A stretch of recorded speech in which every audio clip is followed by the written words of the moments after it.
आज मैं बात करने जा रहा हूँ एक ऐसे एक्टर की जिसे किसी भी फिल्म में बड़ा रोल हासिल करने में 12 साल लग गए हैं, लेकिन कुछ ही सालों में उसने देश से लेकर विदेश तक अपनी एक्टिंग का जादू दिखाया।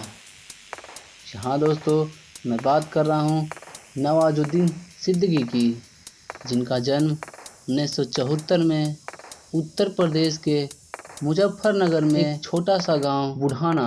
9 भाई बहनों के बीच नवाजुद्दीन सबसे बड़े थे और ये बताते हैं कि नवाज पूरे साल पैसे जुटाते थे और ईद या दीपावली के समय शहर जाकर मूवी देखा करता था।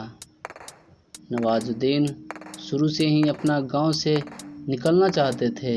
वजह थी कि वहां का माहौल बिल्कुल अच्छा नहीं था। नवाज कहते हैं कि उनके गांव में लोग बस 3 ही चीज़ जानते हैं: गेहूं, गन्ना और गन। माहौल अच्छा न होने की वजह से वे हरिद्वार चले गए, जहां उन्होंने केमिस्ट्री में बीएससी की पूरी पढ़ाई की।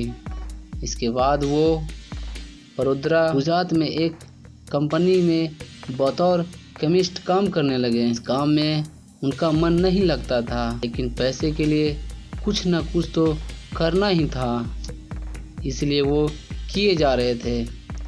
एक दिन उनके एक दोस्त ने उन्हें गुजराती नाटक दिखाया। वह नाटक देखकर उन्हें बहुत मज़ा आ गया और उनके अंदर से फीलिंग आई, शायद यही वो काम है जिसे करने के लिए हम पैदा हुए हैं, पर आज तक समझ नहीं पा रहे थे। इस फील्ड में अपना करियर बनाने दिल्ली चले गए। वहाँ पर उन्होंने कुछ पैलेस देखा और एक्टर बनने का दृढ़ निश्चय कर लिया और फिर नेशनल स्कूल ऑफ ड्रामा से उन्होंने एक्टिंग सीखी।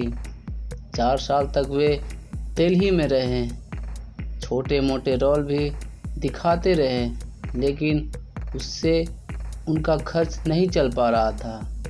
सन 2002 में वह मुंबई इस आशा से आ गए कि वहाँ जल्दी से टीवी सीरियल में कुछ रोल मिल जाएगा, जिससे कि उनका जीवन पटरी पर आ जाएगा, लेकिन ऐसा कुछ नहीं हुआ। सीरियल में भी उसे काम नहीं मिली। नवाज ने एक इंटरव्यू में बताया कि हर जगह वह अपना फोटो देते रहे, लेकिन कोई भी रोल देने को तैयार नहीं था। वहाँ भिखारी के लिए भी उन्हें 6 फीट की आदमी चाहिए और मुझ जैसे छोटे कद और सांवले रंग वाले एक्टर को कौन लेता, कोई पसंद नहीं करता था। अब नवाज के पास बिल्कुल पैसे नहीं बचे थे, इसलिए उन्होंने नेशनल स्कूल ऑफ ड्रामा से एक सीनियर से पनाह मांगी और उसने एक शर्त पे उन्हें अपने यहाँ रखा कि घर का पूरा काम तुम्हें ही करना पड़ेगा। थोड़े पैसे के लिए उन्होंने वॉचमैन की जॉब कर ली और सुबह से शाम तक जॉब करते और शाम के बाद थिएटर में करते थे। सीरियल में जॉब न मिलने के बाद नवाज ने फिल्मों में छोटे मोटे रोल खोजना शुरू कर दिया। कैसे भी करके एक रोल मिला, लेकिन उनके शुरुआती दिन बड़ा ही कठिन थे। उनका रोल पॉकेट मारकर धक्का मारता तक ही सीमित थे, लेकिन उन्होंने हार नहीं मानी।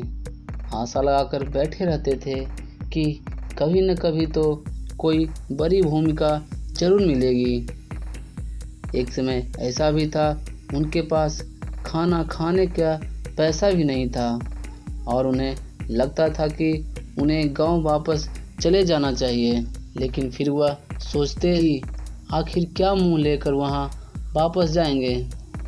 एक बार डायरेक्टर अनुराग कश्यप उनका एक हिंदी नाटक देखा और प्रभावित होकर उन्हें ब्लैक फ्राइडे में थोड़ा बड़ा रोल दिया। जिसे नवाज ने बखूबी निभाया। वहीं से उन्हें सफलता मिलने शुरू हो गई। कुछ अच्छे और बड़े रोल मिलने की वजह से उनकी पैसों की तो समस्या काफ़ी हद तक कम हो गई थी, लेकिन अभी भी वह संतुष्ट नहीं थे और अपना बेस्ट दे रहे थे। नवाज की जुनूनियत को देखकर अनुराग कश्यप ने उन्हें साइड से स्टार बनाने का सोच लिया और गैंग ऑफ वासेपुर में उन्हें लीड रोल दे दिया।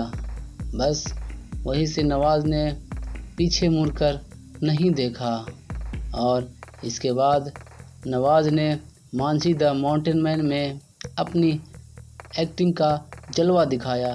बजरंगी भाईजान में भी उनके सपोर्टिंग रोल को बहुत सहारा गया। उनकी कड़ी मेहनत और आत्मविश्वास के कारण न कि सिर्फ वो बड़े पर्दे पर छा गए, बल्कि बहुत सारे अवार्ड भी अपने नाम कर लिया। नवाज अपने आप को स्टार नहीं मानते, वह सिर्फ एक्टर मानते हैं।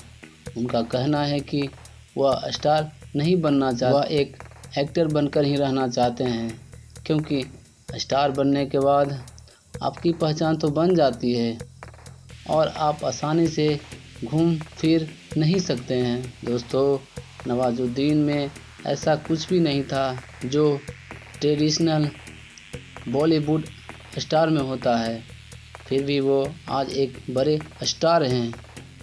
अगर आपको अपने सपनों को पाना है तो कभी हार मत मानो, चाहे जितने भी मुश्किलों का सामना क्यों ना करना पड़े, बस उनसे लड़ते हुए आगे बढ़ते रहो।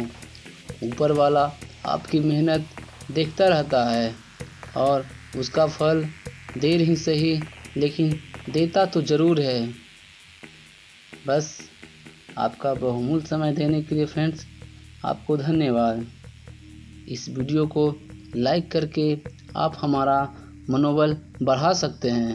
अगर आप चैनल पे नए हैं तो चैनल को सब्सक्राइब कर दीजिए और बेल आइकन पर प्रेस कर दीजिए।